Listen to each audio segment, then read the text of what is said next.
Itu yang saya tak bisa lupa. Iya. Kalau saya pada waktu live, mohon maaf itu, kadang teman dan keluarga itu telepon saya. Iya. Nah itu yang merupakan suatu yang merupakan kebanggaan saya. Materi belakangan itu yang penting live itu merupakan suatu yang saya sangat itu titik puncak daripada suatu jurnalis TV. Iya. Karena itu live itu merupakan suatu pilihan setiap country dan waktu. Iya. Selamat datang di ruang interogasi. Inilah podcast Obsesi. Baik, Assalamualaikum warahmatullahi wabarakatuh. Waalaikumsalam warahmatullahi wabarakatuh. Selamat datang di ruang interogasi. Hari ini sudah hadir rekan saya, sahabat saya yang luar biasa, seorang wartawan senior juga, Bang Usman Codang. Siap. Apa kabar? Alhamdulillah. Kami sehat-sehat semua.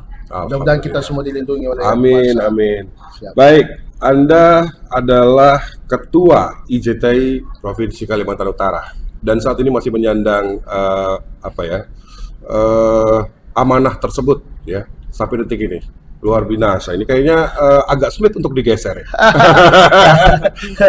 Teman-teman semua ya, alhamdulillah masih dipercaya sampai Masih sekarang dipercaya, dari pusat ya. juga belum ada rekomendasi. Betul. Dan sampai sekarang ya kita masih menunggu juga, tapi sampai sekarang juga masih dipercaya oleh pusat dan teman-teman juga masih menginginkan kami. Betul. Ini artinya memang kita masih butuh seorang Usman Codang untuk bisa bagaimana caranya membesarkan IJTI khususnya di Provinsi Kalimantan Utara, Bang. Begitu ya. Baik, Bang Usman, mungkin kita akan banyak nanti berkisah terkait dengan pertelevisian di Indonesia, tidak hanya di Kaltara tapi juga di Indonesia. Begitu bagaimana saat ini kecenderungan pemirsa dan lain sebagainya sudah mulai bergeser begitu ya. Namun di awal mungkin kita akan lebih mengulik dulu bagaimana Anda, Bang Usman, sebagai seorang wartawan senior pastinya punya banyak sekali kisah, rekam jejak, dan lain sebagainya begitu. Boleh cerita nggak, mulai dari mana sebenarnya Anda tertarik dengan dunia media, khususnya di televisi? Silakan. Baik, mungkin kalau cerita panjang lebar mungkin itu akan mengulas waktu dan tiga hari tiga malam jadi sebagai itu mungkin singkat dan padatnya lah saya ceritakan. Silakan.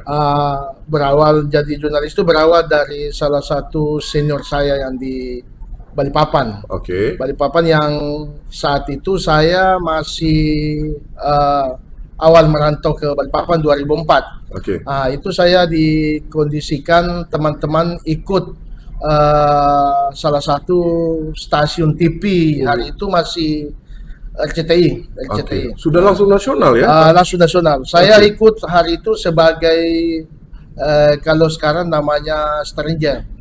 Ikut beliau itu namanya Nur Hadi dan Ibu Amsia. Beliau yang mendidik saya awal-awal menjadi jurnalis, bagaimana berkecimpung pengambilan gambar dan di lapangan pergaulan. Nah waktu itu memang di televisi memang agak kurang, masih kurang, dan wartawan juga masih bisa hitungan jari pada masa itu ya.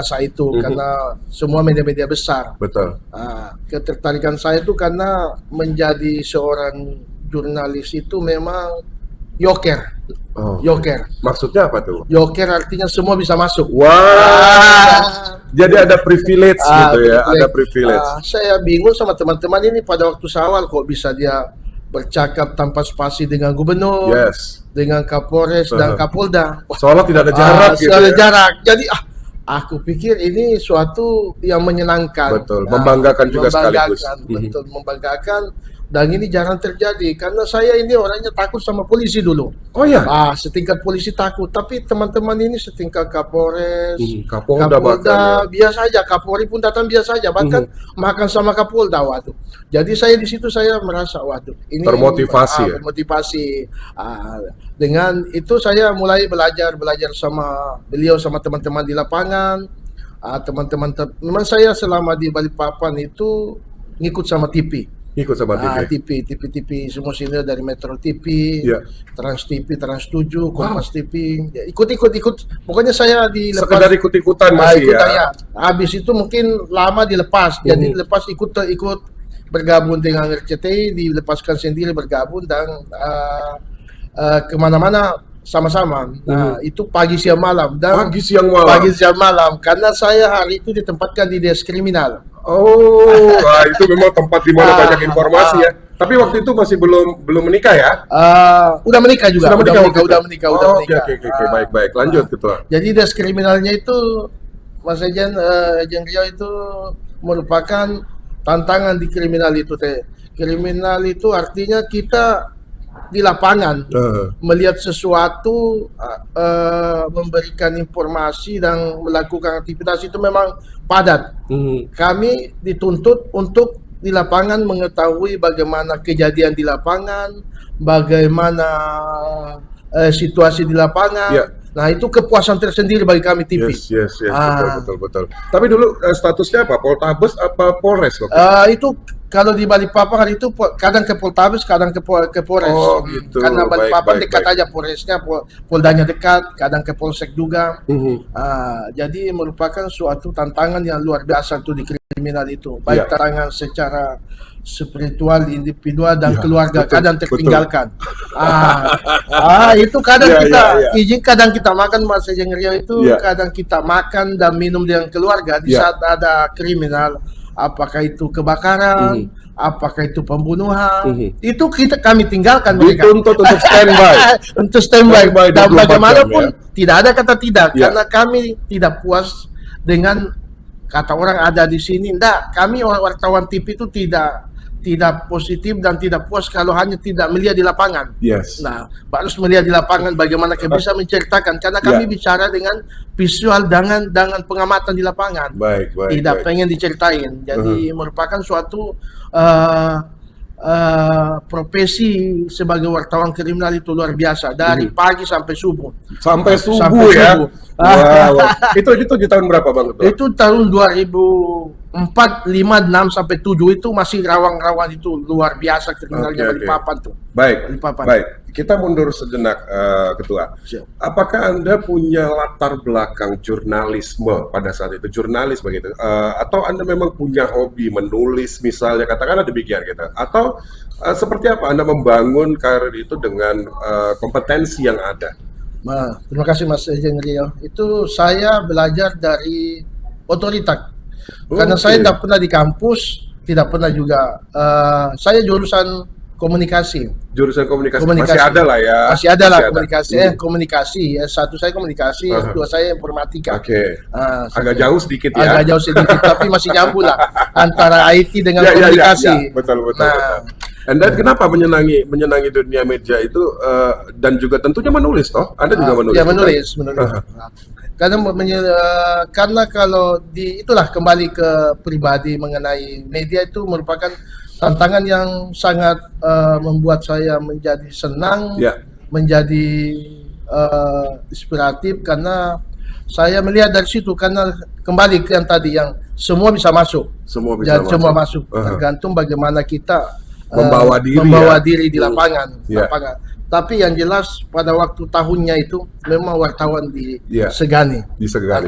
Artinya dia punya profesi yang sangat mumpuni waktu. Betul. Dan juga jadi profesi yang sangat membanggakan ya. Baik, Ketua. Hari ini juga kita kehadiran anak-anak dari SMK Negeri 4 sudah hadir di sana. Boleh suaranya, tepuk tangannya mana?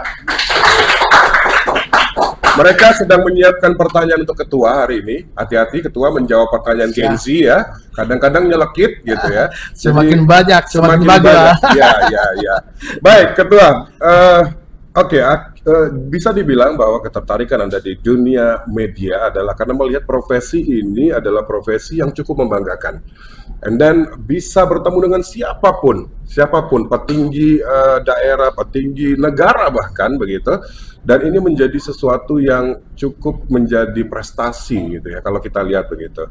Meskipun ya nggak banyak sih sebenarnya orang-orang jurnalis yang kaya dengan kejurnalisannya gitu, kecuali dengan ilmunya ya. Secara materi ya maybe ya ada saja mungkin pintu-pintu begitu yang bisa diperoleh begitu, tapi juga ilmu pengetahuan dan juga pengalamannya yang luar biasa. Bicara masalah pengalaman, Ketua, pengalaman-pengalaman seperti apa yang menarik hingga saat ini Anda rasanya susah untuk move on, untuk melupakan kenangan-kenangan itu?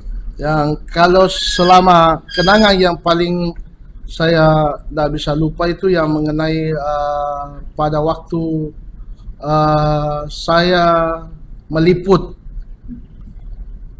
salah satu pesawat yang jatuh di helikopter yang jatuh di Sekata Bengara. Itu 2016-17 tuh. Anda ikut meliput? Saya ikut meliput di situ. Nah, memang risikonya agak sedikit rawan. Iya, dan mempertaruhkan nyawa. Mempertaruhkan nyawa luar biasa. Karena aksesnya juga sulit ya. Aksesnya sulit. Yang kedua, memang waktu itu memang ya mohon maaf kalau kecelakaan mengenai institusi itu harus terjaga mereka. Dan kami dituntut oleh kantor harus mendapat gambar dan beritanya bagaimanapun caranya.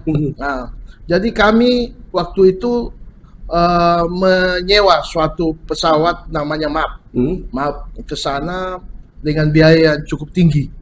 Hanya mengambil gambar 5 menit dari atas ke bawah dengan pakai zoom aja, habis itu balik lagi 2 hari. Baik, nah, ini berarti yang menyewa pesawat ini dari RCTI kan? Dari RCTI sendiri. RCTI. Itu luar biasa loh, mahal loh. Tapi karena mereka memang stasiun TV nasional yang cukup bonafit ya, akhirnya bisa nyewa itu. Bisa nyewa, karena itu memang disiapkan kantor. Jadi bagaimana caranya harus dapat. Jadi dengan ada berapa timnya saat itu? Saya 3 orang. 3 orang? 3 orang. Dan semuanya memang yang profesional ya? Memang kita hari itu memang agak susah masuk aksesnya karena kita ya memprivasi mereka. Nah, memang mayatnya hancur-hancur kan. Jadi ya merupakan suatu tantangan yang luar biasa. Ya, baik, dan berarti itu kan bergabung juga dengan mungkin ada Basarnas ya. Ada Basarnas. Kemudian juga ada kepolisian, ada apa namanya institusi-institusi yang juga ikut bergabung dalam pencarian korban pada saat itu. Nah, apakah ada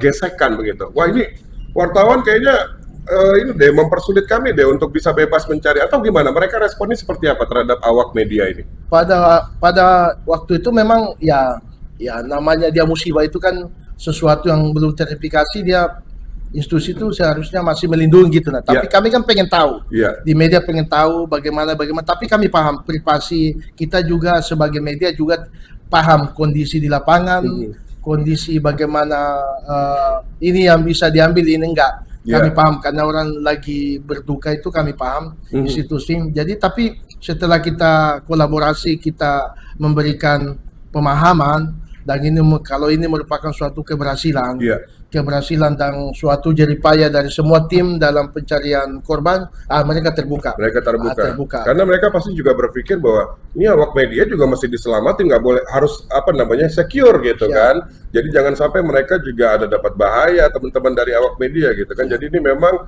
masing-masing sudah bertanggung jawab terhadap keselamatannya masing-masing begitu. Nah, awak media ini kan ya namanya kita pecinta hal-hal yang berbau informasi, kepo juga ya kan, dan ini kan untuk di-share ke seluruh masyarakat bahwa ada kejadian atau musibah seperti ini, dan bagaimana orang-orang yang terkait di dalam situ bisa melakukan penyelamatan kalau memang misalnya ada yang selamat, dan bagaimana mencari korban dan lain-lain begitu. Apa kesulitannya pada saat itu? Awak media sendiri apa yang menjadi kesulitan? Kesulitannya itu informasi tertutup. Informasi ada yang tidak boleh di-share. Ada yang tidak boleh di-share, ada yang tidak boleh dipublikasi karena privasi. Artinya ini intern daripada institusi. Tidak semua masalah ini bisa dipublikasi, dan kami paham. Makanya kami untuk pengambilan yang lebih detail wawancara, kalaupun tidak mau wawancara daerah, terpaksa kami pakai pusat, Mabes, Dispen Penerangan dari sana langsung, karena kami tidak boleh, tidak mau bentrok juga, karena kami paham di saat mereka duka kasihan.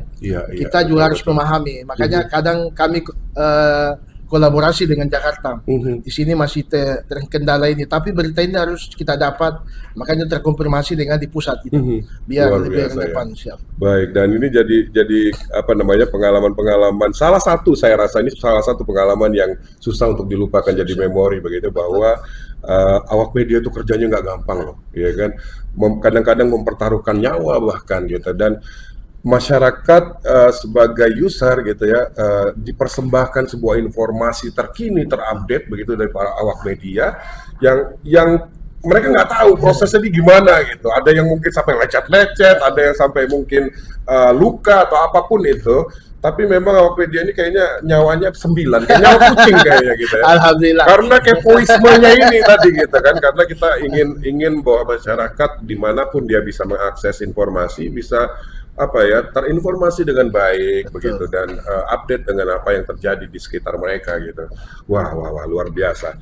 Baik, Ketua, kalau misalnya kita bicara awak media saat ini, rasanya mungkin tidak seperti pengalaman-pengalaman kita di waktu lalu begitu. Rasanya sekarang banyak sekali Gen Z yang juga suka dengan dunia media, tapi tidak setangguh kita pada saat itu ya. Ini yang perlu kita sadari. Saya lihat senyum Anda aja sudah ya membenarkan begitu. Gimana Anda melihatnya? Apakah memang anak-anak kita saat ini ya, adik-adik kita gitu, Gen Z ini juga bisa menjadi seorang jurnalis tangguh seperti harapan kita kan begitu gitu. Bagaimana Anda melihat ini? Kalau situasi sekarang memang berbeda. Iya. Mungkin enggak juga 180 derajat, tapi ya mendekati lah. Artinya kalau kami dulu pengambilan gambar dalam di lapangan itu memang kita memang di lapangan itu kita full time, full time waktu, tepat waktu, pengambilan tidak mau tertinggal. Kalau sekarang kan ya udah dengan kecanggihan teknologi, betul. Banyaknya teman-teman, terus pengambilan gambarnya tinggal paste segala macam, paste. Tapi kalau saya sih ya itu tergantung pribadi teman-teman mau belajar atau memang mau hanya untuk sekedar menjadi jurnalis itu tidak gampang. Untuk menghayati dan memahami serta menjadi suatu profesi yang kita cintai itu sangat luar biasa itu kan. Kalau kami sangat menghargai, karena kami sebagai wartawan TV bukan merupakan suatu nilai. Kalau kami belum buat berita dengan pada waktu ditayangkan itu dan disebut nama itu luar biasa powernya. Mungkin uang bagi kami kalau melihat disebut nama itu sudah merupakan materi itu nomor sekian kayaknya. Sekian tapi materi begitu apa yang sudah kita upayakan, gambar kita ditayangkan, kemudian di akhir di title nama kita disebutkan, luar biasa rasanya. Betul. Apalagi pada waktu ada kejadian besar kita live, yaitu luar biasa. Mungkin udahlah, biar tidak makan yang penting nunggu live, karena yang kedua karena itu nilainya sangat dilihat seluruh teman-teman, sahabat di kampung sampai keluarga pun lihat, itu bangga tersendiri. Ada Usman di situ disebut gitu ya. Itu yang saya tidak bisa lupa. Kalau saya pada waktu live, mohon maaf itu, kadang teman dan keluarga itu telepon saya.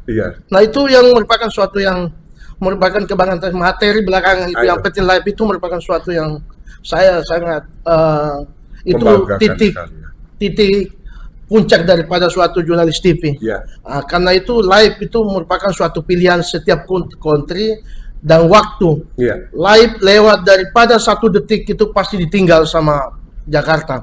Memang harus ada standby. Standby-nya setengah jam, menunggu waktu ready daripada pemberitaan baru kita masuk. Nah, lewat dari 1 menit sudah ditinggal. Yang penting kabel sendiri ada korslet itu ditinggal. Nah itu suatu yang sangat luar biasa kalau lagi live itu. Baik, struggle-nya luar biasa. Saya bisa merasakan apa yang saat ini Anda rasakan, Ketua, karena sekali lagi menjadi seorang jurnalis itu tidak mudah. Kadang-kadang mempertaruhkan nyawa dan nama baik. Itu yang harus diingat anak-anak sekarang, bahwa kita bukan hanya kompeten di bidangnya, pintar menulis, pintar mengambil gambar. Tidak hanya itu, tapi juga bagaimana independensi seorang jurnalis juga dipertanyakan, integritasnya juga dipertanyakan, begitu kan?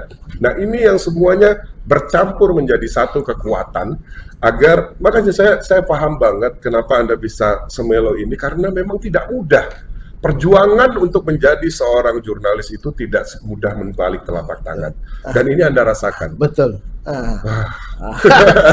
Itu jurnalis ya, itu memang tantangan, rintangan, godaan, dan ancaman itu sudah sering terjadi. Sudah jadi makanan sehari-hari. Makanan, ancaman, godaan, itu karena kita itu jurnalis memang mencari 99% itu mencari jelek orang. Jeleknya itu pemberitaannya jarang itu. Yang paling bagus ya profil-profil dan kuliner. Tapi selebihnya itu memang siapa sih bandar narkoba, pengen diambil beritanya, dilihat sama teman saudara dan keluarganya, jadi aib perampok, jadi aib bagi mereka. Kita buka ke publik, itu luar biasa tekanan itu. Betul. Nah, ancamannya juga luar biasa. Ancaman luar biasa. Tapi ya, saya selaku jurnalis sudah mau hampir 20 tahun merasa sampai sekarang alhamdulillah saya jelaskan baik-baik, dan ya saya hanya berpegang di samping itu di saat berita saya bagus, seimbang dan sesuai dengan fakta dan kebenaran di lapangan. Nilai ta'ala, saya hanya bertimbang pada yang di atas. Semuanya Allah yang akan melindungi kita di setiap langkah kita, begitu Ketua. Baik Ketua, mungkin kalau sekarang sudah jadi sesuatu yang biasa saja begitu. Bagaimana menuliskan berita yang baik, kemudian kita mengirimkan ke TV nasional itu jadi sudah. Kalau Ketua kan udah mumpuni lah ya, sambil tidur juga bisa gitu. Tapi pernah nggak ada pengalaman Ketua waktu di awal-awal berita Anda tertolak? Pernah nggak? Maksudnya tertolak kemana? Tidak disiarkan begitu. Tidak disiarkan. Mungkin ada kekurangan apa, visualnya mungkin, videonya mungkin tidak layak gitu. Pernah nggak? Kalau dulu kami ditolak di Jakarta itu kadang-kadang, tidak semuanya ditolak. Kadang-kadang itu berita kita ini kan seluruh country se-Indonesia ini. Saya di MNC sampai sekarang itu ada sekitar 300-an country. Seluruh Indonesia? Agak sulit, karena kita itu penayangan televisi 1 jam itu hanya 12 berita, kadang 18. Makanya seluruh country bagaimana kita ini membuat berita di daerah ini yang paling terbaik dan terbagus. Isu yang bagus, gambar yang bagus, narasumber yang bagus. Nah itu layak di sana. Jadi kami ini di daerah bersaing dengan yang pusat. Yang seluruh pusat sama yang seluruh daerah. Karena kami masing-masing punya country. Jadi mungkin kalau misalnya tidak tayang, mungkin di sana lebih bagus. Di sana enjinnya lebih bagus. Kadang di sini ada laka pesawat speed jatuh 2, di tempat lain ada 6-7, itu naik di sana. Gitu. Jadi ini tinggal menunggu giliran kadang-kadang dan menunggu melihat mana yang lebih layak untuk diinformasikan lebih cepat begitu ya. Baik. Artinya memang intuisi seorang jurnalis seperti Anda waktu menjadi kontributor tentunya juga diasah begitu ya. Kira-kira apakah memang informasi ini layak untuk ditayangkan begitu, atau sesuai dengan kualitas. Tentunya masing-masing stasiun TV punya pakem yang berbeda-beda begitu, dan mereka juga tentunya akan menyesuaikan dengan itu karena nggak boleh lepas dari itu, bukan begitu Ketua? Betul.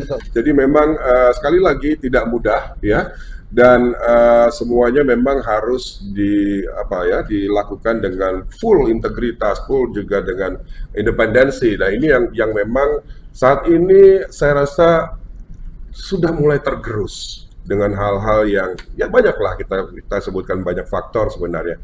Tapi it's okay, karena itulah yang membentuk Anda Ketua jadi seorang jurnalis senior saat ini, dan saya yakin Kaltara belum ada yang bisa menggantikan Anda sebagai jurnalis senior ya.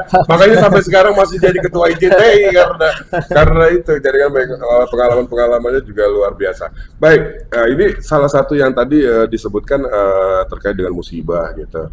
Kalau ancaman Ketua, ancaman ini kan kadang-kadang juga ya kita sebagai manusia biasa tentunya juga agak ngeri ya, terus juga ada mencekamnya gitu. Pernah nggak terjadi gitu? Kalau Kalau ancaman di jurnalis itu, kalau mau jadi wartawan terus takut ancaman dan intimidasi, nggak usah jadi wartawan. Wartawan itu penuh dinamika, mempersoalkan pemberitaan itu pasti ada pro kontra, dan kontranya lebih banyak. Lebih banyak. Ancaman selama kalau kami ancaman itu biasa. Kalau secara individu ya tergantung dengan pemberitaan. Dan rata-rata pemberitaan yang sifatnya negatif pasti ada ancaman. Dan katakanlah tadi ya gembong narkoba gitu ya. Betul. Dan saya ancaman itu kalau saya di jurnalis selama ini yang saya takutkan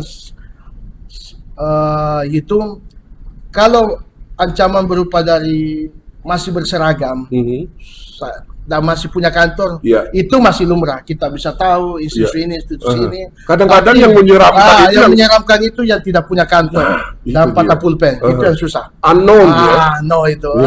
Dan saya pernah kejadian di Balikpapan. Saya hari itu kejadian mengejar satu TKP sama Polsek Utara itu. Motor saya masuk sama polisi, motor saya dibakar. Dibakar. Nah, luar biasa dibakar. Saya pulang udah dibakar. Mungkin tidak tahu dari mana lalu alam aja. Ya udah, mau diapa? Mungkin itulah resiko. Gila ya, dia bisa tahu itu kendaraan Anda gitu. Dan yang kalau terkadang itu istri ya biasa diteror juga keluarga. Nah itu yang saya mau tanya, karena jadi jurnalis itu kalau kita ngomong treating atau ancaman gitu ya, bukan hanya kita, kadang-kadang keluarga kita yang ini juga mendapatkan resiko yang sama. Sampai gimana Ketua ceritanya? Saya pernah satu kali, ini gembong terbesar narkoba Tarakan. Itu Kaltara. Itu saya memberitakan suatu berita di penangkapan, dan itu sudah berlalu 1-2 bulan, dan saya ditelepon dan di WA sama yang bersangkutan kalau saya tidak melakukan itu lagi. Tapi kan jangan saya lagi meliput kegiatannya gitu. Tetap saya meliput, tapi dia tidak terima. Anda terima dengan berita saya, dengan teman-teman. Jadi saya di telepon malam itu 10:30 malam. Saya lagi jalan sama anak istri. Tiba-tiba nelpon mengatakan ini. Jadi dia tidak terima dengan aku. Aku bilang sama dia, saya kalau Anda marah sama saya salah. Saya ini tidak pernah mencari kejelekan dan berita tersendiri. Setiap entah kalian itu bawa apakah itu urusan Anda. Kecuali ditangkap sama aparat. Saya wawancara hari itu saya wawancara Polair. Dia sempat komplain. Saya bilang tidak bisa. Saya tetap berpegang pada narasumber. Kalau kau sama kami salah, fakta di lapangan ada, narasumber ada. Jadi saya tidak mengada-ada. Jadi kalau kau komplain sama saya. Kalau kami di media ada namanya kode etik. Kode etik. Silakan hak jawab Anda silakan. Kami tetap muat hak jawab Anda. Yang kedua, kalau Anda salahkan kami di lapangan, kami diundang pada waktu penangkapan, rilis kami diundang sama bersangkutan. Hari itu Polda Polair itu undang kami. Jadi kalau mau keberatan saya tidak mengada-ada. Kecuali saya investigasi. Ini investigasi, bukan investigasi. Ya, hanya sekedar press release. Press release, narasumber ada. Jadi kalau Anda tersinggung, tanda tanya bagi Anda, bilang begitu. Jadi kenapa bisa Nyonya juga diteror itu seperti apa? Nyonya sampai diteror, sampai dia bilang sama aku, ini siapa ini? Tapi aku bilang, enggak usah takut, itu sudah biasa. Kami kami tetap sama prinsip dan berlindung sama yang di atas. Betul, ya itu Anda gitu ya, berani gitu. Tapi kadang-kadang kan kita mencoba membuat orang-orang di sekitar kita, lingkungan keluarga kita untuk berani, kan nggak semuanya begitu Ketua. Ya kan? Tapi istri adalah orang yang cukup mengerti pekerjaan Anda dan bagaimana resiko-resikonya begitu. Saya pulang kadang itu jam 3, jam 4. Kadang makanya malam itu waktu itu ngapain ronda? Bukan ronda, saya selalu melihat situasi apakah di depan Polres. Saya kan punya ada, kalau wartawan yang betul itu mempunyai grup masing-masing. Baik. Grup itu kalau kami di kriminal ini sampai sekarang itu punya grup, kami 8 kalau teman-temannya lain, kami punya grup 18. 18 itu bagian ini, jadi informasi itu akurat di situ. Informasi bagian dari institusi, dari teman-teman sampai grup RT pun kami punya. Jadi kami paham paham dia kejadian-kejadian itu. Iya. Dari lingkungan terkecil dimanapun bisa terkecil, dan informasinya bisa dipastikan valid. Betul. Karena memang kita ada di lapangan dan ada juga pihak-pihak yang sebagai saksi atau bahkan pelakunya juga bisa kita wawancara gitu ya. Siap. Kalau dia berkenan. Ya, betul. Makanya kemudian Ya. jadi wartawan takut dengan sudah, enggak usah. Nggak usah. Nggak usah. Dan Kemudian ini memang dipersiapkan dari awal ya. Wartawan cengeng, takut, Ya. penakut, takut diancam, hanya pengen meliput habis itu pulang tidur, sudah enggak usah jadi wartawan. Nah, itu tidak akan berkembang. Ini kayaknya pesannya agak pakai tanda seru nih ya buat teman-teman jurnalis di luar. Tapi sana alhamdulillah lah, ya. sekarang teman-teman wartawan di Kaltara ini di Tarakan lah semakin agak-agak sedikit artinya penghidupan jadi wartawan itu ekonomi susah tapi tambah banyak. Berarti saya bangga dengan teman-teman semua. Teman-teman semakin banyak peminatnya jadi wartawan. Mereka semakin mencintai dunia media lah ya. Gitu. Tapi pernah nggak Ketua melihat, kan sekarang ini banyak juga nih anak-anak kita, adik-adik kita yang jadi awak media nih perempuan gitu. Pakai payung gitu ya, takut panas gitu ya, kemana-mana minta diantar gitu. Kalau Anda melihatnya seperti apa? Agak manja sedikit kalau gengsi kita kalau saya lihat. Kalau itu jadi ibu rumah tangga. Gak, ini oknum ya. Jadi buat Anda anak-anak perempuan di luar sana yang jadi awak media, it's okay gitu. Gak apa-apa juga gitu, selama Anda berdedikasi terhadap apa yang Anda tulis, bertanggung jawab terhadap apa yang Anda tulis sebagai informasi terkini, it's okay lah kali ya. Karena zamannya udah beda kali Ketua ya. Kalau dulu kan kita mau lecet, mau luka, mau patah tulang, it's okay gitu kan. Kalau wartawan tahan banting. Ya. Saya dapat ada teman wartawan di sini 1, 2, 3 orang itu saya sampai sekarang masih ingat. Itu udah pensiun jadi ibu rumah tangga walaupun dia punya perempuan ya. Saya ingat ada 3 di sini perempuan itu tahan banting. Itu di kriminal. Kami pulang jam 3, jam 4. Nah, itu namanya sama-sama ya. Sama-sama. Boleh sebut namanya siapa? Senior itu saya selalu sampai itu sekarang dia namanya Noni Mariani. Itu wartawan Kaltara Pos. Ada namanya Saida, ada namanya Ita. Itu kriminal. Mbak Saida sudah pensiun juga? Masih juga, tapi dia punya media online. Jadi beliau itu siang malam kami sama-sama di lapangan. Kadang kami mau maaf aja. Kami kalau malam kadang makan di penjagaan pakai kalau lagi makanannya penjagaan pool itu jam 3 subuh kita makan nasi tahanan. Di penjagaan karena sudah banyak makan, tahanannya sudah ada Anda mengurangi porsi tahanan ini. Tapi mau nggak mau ya kan kondisi ya. Situasinya memang mengharuskan kita jam 3 subuh jadi setiap TKP naik mobil patroli kemana begitu. Itu jam 3 itu kan udah dingin banget tuh makanan ya. Sudah nasi goreng. Nasi goreng ya. Oke. Tapi memang kondisi-kondisi seperti itu tidak bisa dipisahkan dari kehidupan jurnalis ya. Yang kadang-kadang harus nginep di TKP lah, ya kan. Harus juga karena banyak yang awak media harus rebutan gitu mendapatkan informasi pertama. Ini kan jadi kadang kalau ditambah ada yang semacam meninggal, itu kami turun juga. Tambah ada yang tenggelam, kami angkat juga. Kita ke speed, kami angkat. Kalau ada yang tenggelam, ada penemuan mayat. Kapan senang kalau penemuan mayat? Kami naik speed, bertamasya ke pulau-pulau, mayat-mayat ditambak itu meninggal. Entah ya, waktu itu masih zaman-zaman tambak lagi rawan-rawan itu kami angkat. Biasa itu, dia bengkak atau dia bau, dah masalah bagi kami.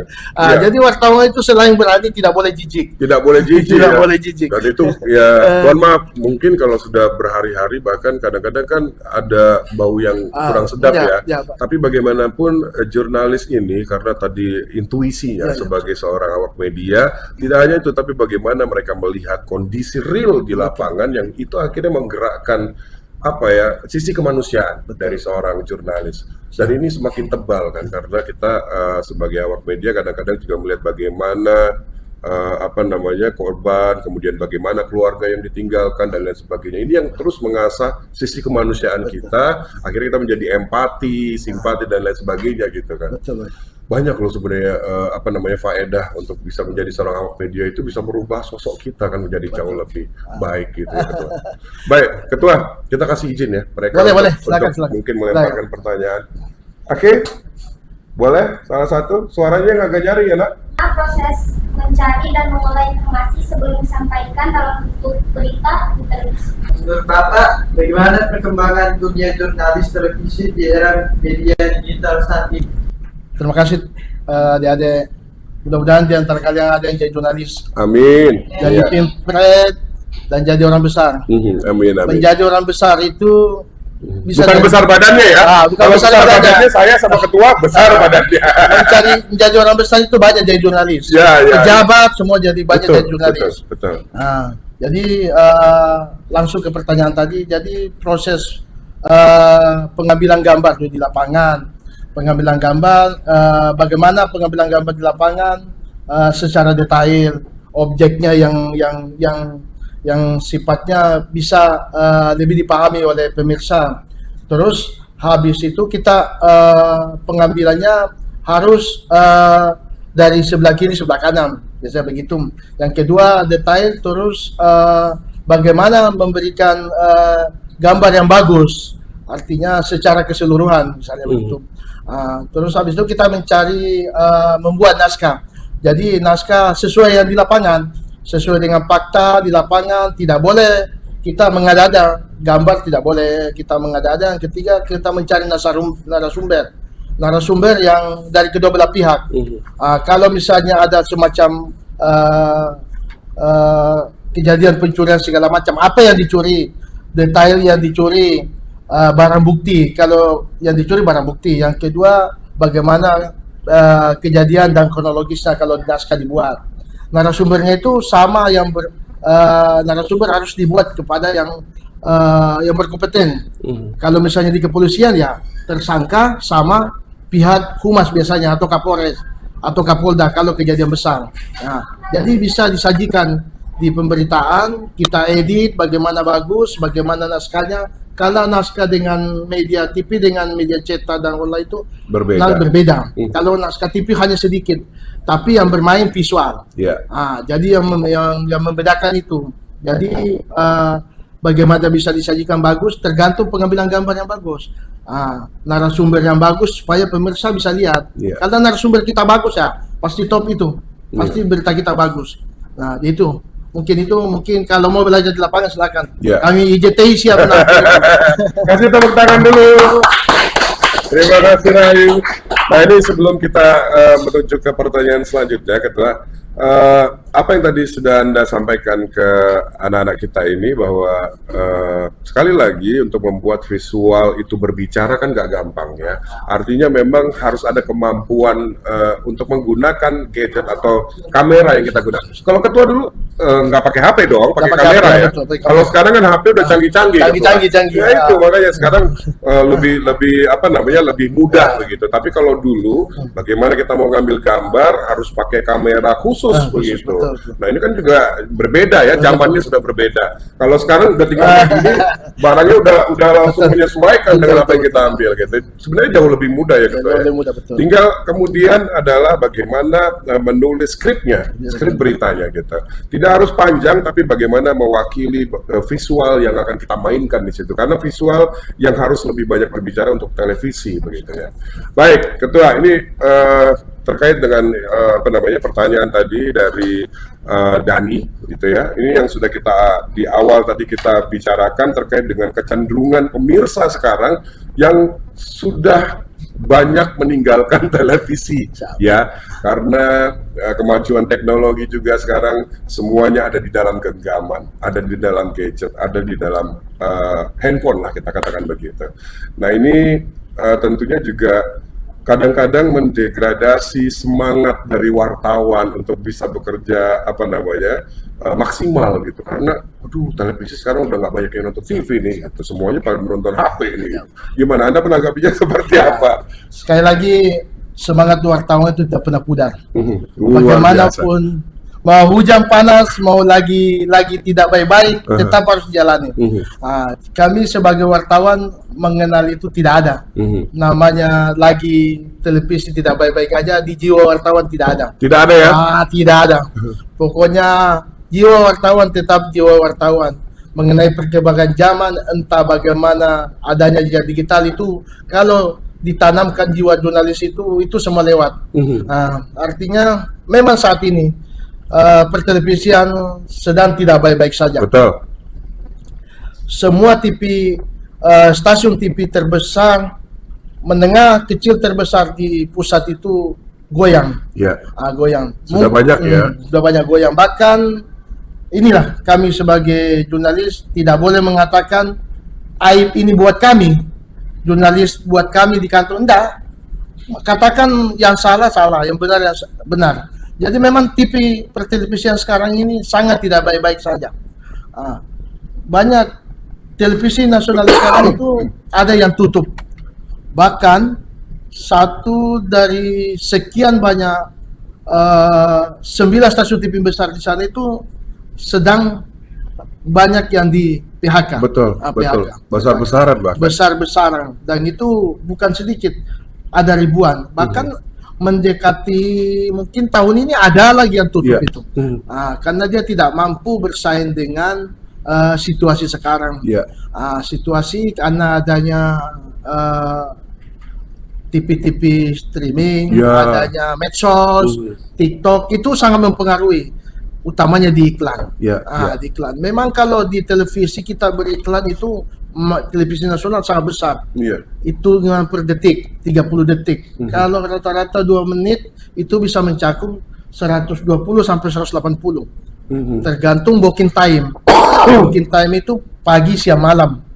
Semakin banyak penonton, ratingnya semakin mahal dia punya TV. Dulu kalau ada sinetron itu semua TV pada masuk.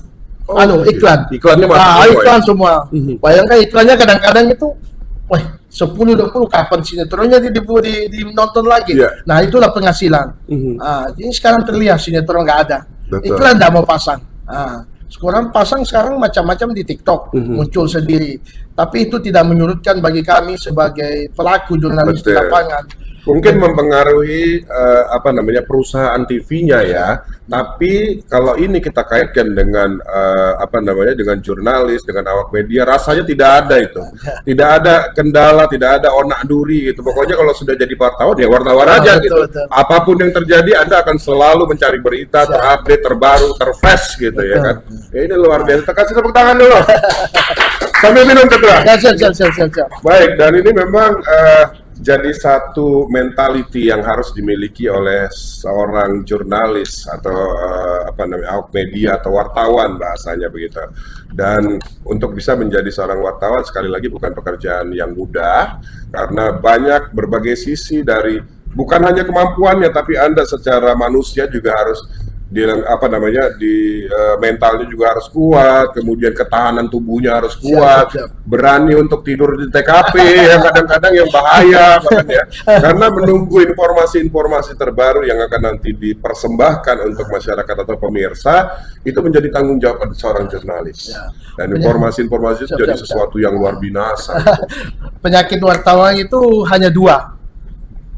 Demam. Kadang demam itu dari makanan sehari-hari. Itu kecapean. Demam. Kalau hujan kecapean itu demam. Itu namanya wartawan pasti itu demam ya, karena bergelut dengan naskah, dengan berita update itu lupa makan. Kamu kasar lambung dan demam. Baik, Ketua. Masih tadi terkait dengan pertanyaan tadi dari Dani ya, terkait dengan begitu membuncahnya media sosial saat ini, and then belum lagi TV-TV streaming yang mengatasnamakan bahwa mereka adalah televisi. Ini kan sesuatu yang salah kaprah juga ya. Ini nanti saya minta untuk dicerahkan, Ketua. Kemudian juga media sosial yang banyak mendapatkan tempat di hati masyarakat saat ini, bahkan mereka kadang-kadang jadi citizen jurnalis ya, yang juga ikut menjadi wartawan dadakan gitu. Nah, ini kan kalau kita sebagai wartawan atau jurnalis, kita punya kode etik yang bukan hanya melindungi tapi juga menjadi tanggung jawab kita untuk bisa membuat sebuah informasi begitu. Nah, bagaimana dengan citizen jurnalis yang kadang-kadang mereka mengindahkan hal-hal yang terkait hal itu. Nah, kadang-kadang yang salah jadi wartawannya nih. Kok gini sih ngambil gambarnya, padahal mereka adalah bagian dari masyarakat sebenarnya yang jadi wartawan dadakan itu, Ketua. Gimana Anda menanggapi? Kalau saya menurut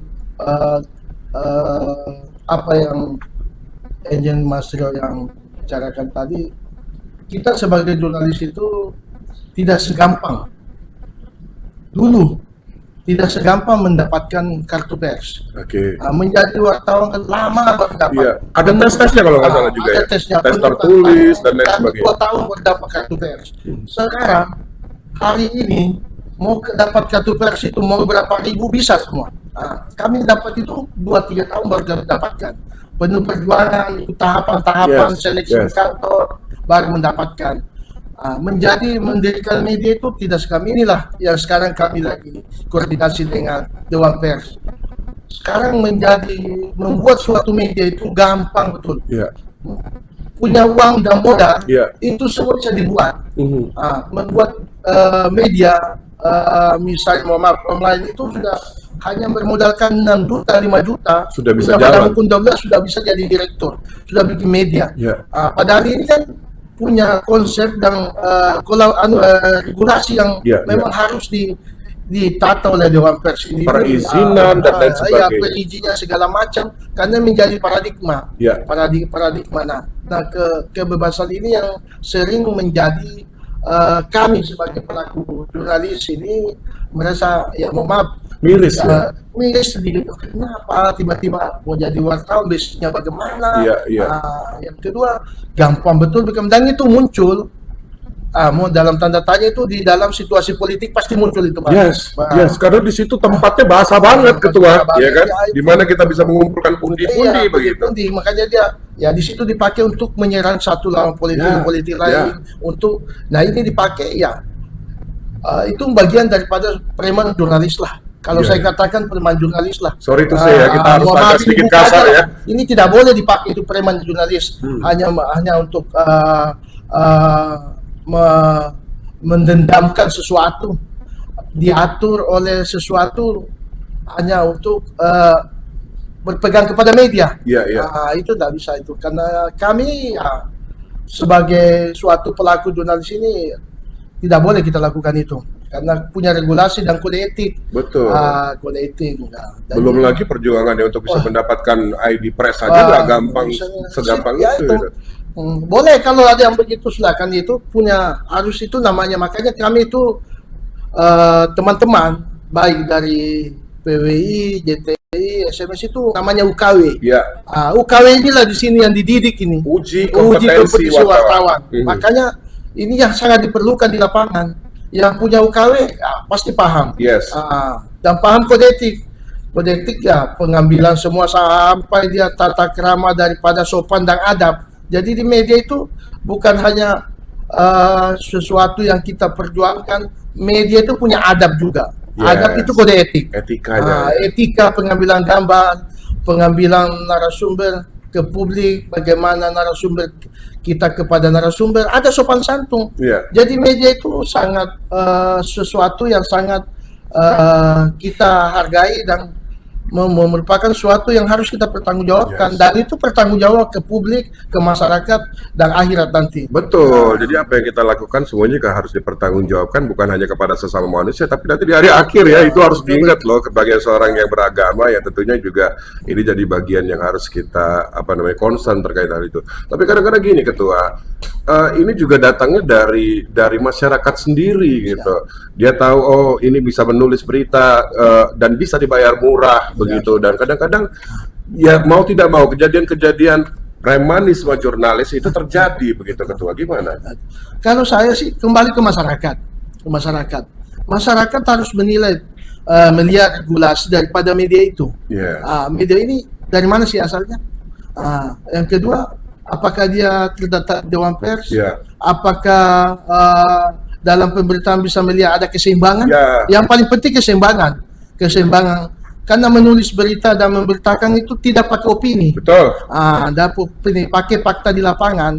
Sesuatu yang dia menulis berita dengan pakai opini boleh masuk, tapi tidak boleh lebih besar daripada kenyataan di lapangan, Betul. keseimbangan berita tetap terjaga. Harus berimbang. Harus bahasanya. berimbang. Opini boleh masuk, tapi tidak boleh lebih banyak daripada keseimbangan berita. Iya.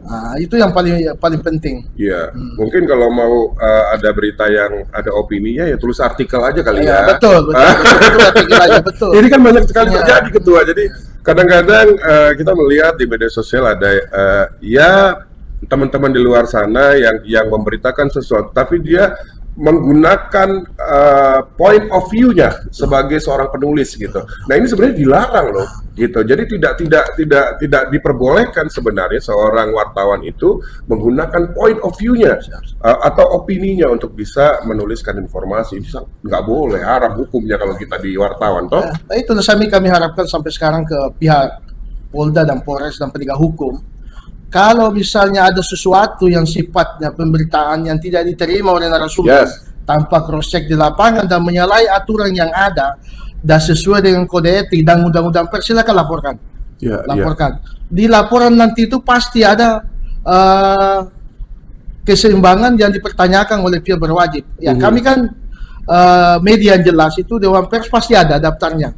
Daftarnya muncul, semua muncul. Nah, pada waktu dilaporkan suatu media tapi tidak terdaftar Dewan Pers, itu akan tindak lanjut sampai ke penyidikan, sampai ke pengadilan. Tapi kalau misalnya itu terdaftar Dewan Pers, itu masih ada hak jawab, dan difasilitasi oleh bidang hukum daripada Dewan Pers yang turun ke lapangan. Kalau misalnya mereka bersalah, kami juga media bukan kebal hukum. Betul. Kami yang media asli tidak kebal hukum. Salah. Kalau misalnya dia bersalah, itu kartu persnya dicabut. UKW-nya dari institusi dari media itu akan dicabut, dipecat. Perlu dipidana. Karena dia sudah menyalahi. Jadi kami ini media tidak kebal hukum. Nggak boleh petentang-petenteng. Ada gitu. petentang Langsung keluar aja. Saya wartawan dong. Wartawan, saya media. Kegiatan saya dilindungi undang-undang, nggak bisa juga kayak gitu. Karena kami, makanya kalau dia ada permasalahan di hukum, itu Dewan Pers memantau. Kepolisian menyurati, ini betul ini media ini kah? Terdaftar. Kalau Dewan Pers mengatakan tidak, silakan jalan penyidikan. Tapi kalau jalan, Dewan Pers akan turun dengan mencari celah di mana kesalahan, dengan mencari celah di mana kalau ada mediasi hak jawab. Yang kedua, kalau media itu salah, itu dipenjarakan. Media bisa dicabut, wartawan bisa dipenjara, dan semua kartu-kartu UKW, uji kompetensi bisa dicabut. Dan kami, ya itulah kembali, wartawan tidak kebal hukum. Betul. Bisa dipenjara kalau salah. Jangan mentang-mentang begitu seorang wartawan gitu. Banyak sekali salah kaprah, bukan hanya masyarakat ya, tapi wartawannya sendiri kadang-kadang salah kaprah gitu. Wah, kegiatan saya dilindungi undang-undang gitu. Apapun yang saya informasikan dilindungi oleh undang-undang. Tidak semudah itu anak-anakku sekalian. Jadi kadang-kadang mereka kan kayak seolah-olah menantang hukum. Betul. Wartawan tidak boleh. Wartawan itu kode etik, punya adab, sopan santun, narasumber yang bagus. Kalau narasumber tidak mau, tidak usah dipaksa. Kalau mau bikin sesuatu berita, bikin investigasi, silakan, itu aja. Gitu intinya. Lihat, ketuamu aja sampai emosi begitu. Jadi janganlah dicederai jiwa jurnalis itu, janganlah dicederai dengan sesuatu yang tidak menyenangkan, yang publik dan percaya sama media. Makanya saya pesankan, yaitu kami wartawan ini bukan membawa malapetaka, tapi membawa berita yang nyaman di masyarakat. Bukan mau disegani, tapi masyarakat, kepercayaan masyarakat bagaimana bisa percaya kepada wartawan. Itu yang membuat disegani sebenarnya. Bagaimana kita menjalankan amanah itu dengan sebaik-baiknya, Ketua ya. Baik. Ketua, ini baru kali ini kita bisa bicara sedalam ini ya. Saya nggak menyangka Anda sebagai seorang wartawan dan jurnalis senior cukup kompeten sekali di bidang ini. Tapi ini tadi ya, karena sudah Anda ceritakan di awal bahwa nggak segampang itu, berdarah-darah juga, harus begini dan begitu gitu ya. Kadang-kadang diteror, bahkan sampai ke keluarga. Nggak segampang itu. Ini nanti makanya hal kayak gini nih harus sering-sering kita sosialisasikan. Minimal kepada teman-teman kita, dari kita di luar sana yang merasa bahwa dirinya adalah seorang wartawan atau jurnalis, harus tetap mengikuti kaidah-kaidah yang berlaku gitu. Jadi jangan selalu menggunakan ID Presmu sebagai senjata untuk menggencet masyarakat. Ini tidak diperbolehkan. Oknum ya, kita sebutnya oknum. Jadi ada hal-hal seperti ini yang terjadi gitu. Ingat bahwa sekali lagi apa tadi disampaikan Ketua JTI Provinsi Kaltara bahwa seorang wartawan juga bisa dipidana. So, be careful, hati-hati terhadap tanganmu, hati-hati terhadap ketikanmu, hati-hati terhadap visual yang kau ambil, supaya kita semua sebagai wartawan tidak dicidrai, gitu ya, dengan hal-hal yang sebenarnya tidak sesuai dengan aturan. Betul. Begitu Ketua ya? Betul. Oke, Ketua, kalau tadi kita lihat banyak sekali hal-hal atau momen-momen penting begitu yang tadi Ketua bilang susah untuk move on, untuk melupakan itu. Kalau bicara hal-hal yang manis gitu ya, sebagai seorang jurnalis, hal-hal yang cukup mengena di hati begitu, apa momen-momen kejadian seperti apa yang sempat terdokumentasi oleh seorang Usman Codang? Yang sempat saya menjadi yang sifat-sifat manis yang lain daripada yang lain, yang saya merasa bangga dengan saya sebagai jurnalis itu pada waktu itu ada tamu dari kementerian, dan menterinya ada, dan panglima juga ada. Panglima itu ada, saya bangga pada waktu saya duduk dengan mereka, makan sama beliau-beliau, tamu dan satu meja, beberapa menteri itu, terus dengan pejabat-pejabat, saya bangga di situ. Nah, yang menjadi suatu momen yang sangat saya bisa lupa itu, saya memanggil salah satu petinggi teman, ayo kita makan sama-sama di sini. Jawabannya apa?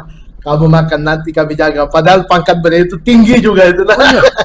Jadi artinya Anda jadi bagian dari petinggi itu. Jadi saya merasa, wah, saya tidak enak, kawan, aku aja sini makan, dan saya lagi, oh jangan.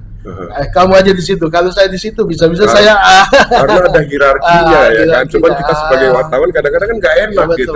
Ya ini yang kadang-kadang di lapangan kita sering ya terjadi ya. Kita hanya sebagai wartawan sebenarnya, tapi oleh para petinggi-petinggi itu dianggap setara gitu. Yang kasihan ini kenalan-kenalan kita nih ya, yang biasanya kita ajak untuk wawancara dan lain sebagainya gitu. Karena mereka menghormati hierarki yang ada, mau tidak mau. Nggak bisa, silakan ketua aja. Ya gagal miris, tapi juga membanggakan sebenarnya. Yang kedua juga kadang-kadang kalau bikin acara, saya pernah bikin acara itu semua pejabat datang, entah mantan pejabat teras lah, saya datang semua. Yang sudah lama datang, dan itu yang di hari itu sudah bertugas di luar kota daripada Kaltara, datang semua. Wah, bangga juga saya melakukan dari jauh, berarti merupakan suatu kebanggaan tersendiri. Padahal mereka buang tenaga, buang waktu, buang finansial, pesawat, segala tiket, tapi mereka datang. Betul.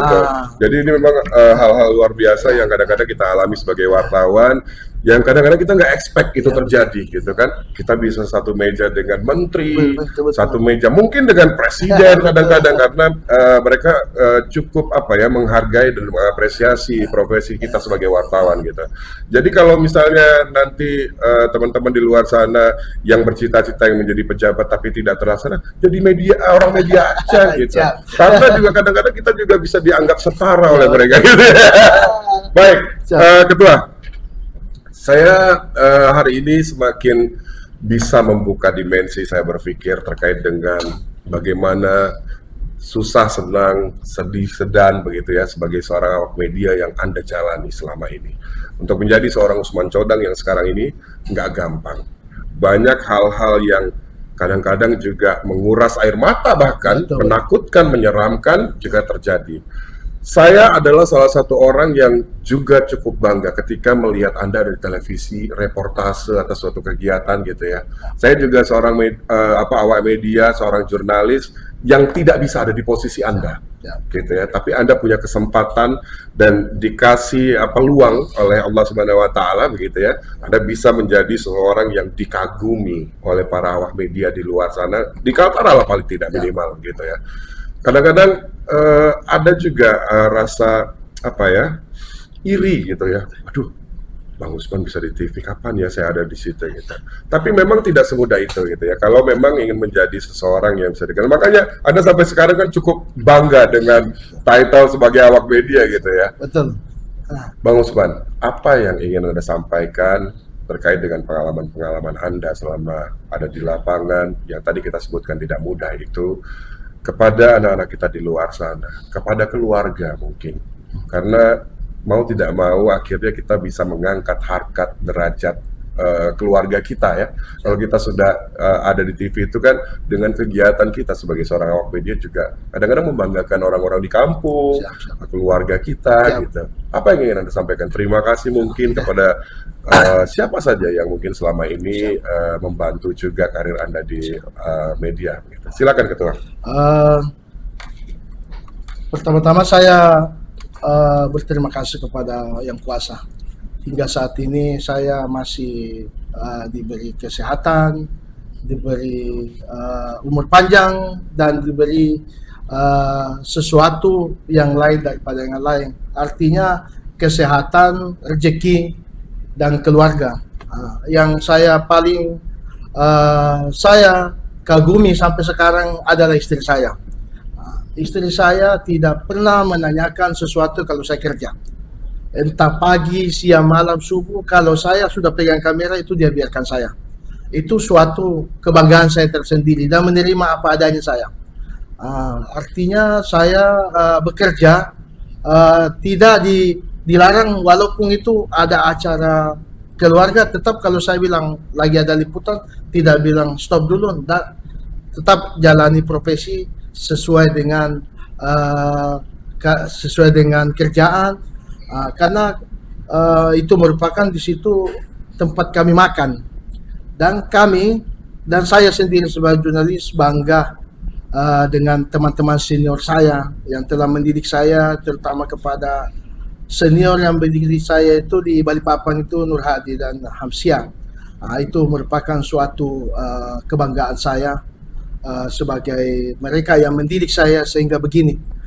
Dan teman-teman IJTI yang di pusat, teman-teman IJTI di Kaltara, dan pesan saya kepada teman-teman jurnalis di lapangan, tetaplah bekerja, tetaplah meliput, tetaplah ke jalan jurnalis sesuai dengan jalannya, jangan pernah mencederai jiwa jurnalis, jangan pernah melukai nyawa jurnalis, jangan pernah membuat jiwa jurnalis itu redam dan padam.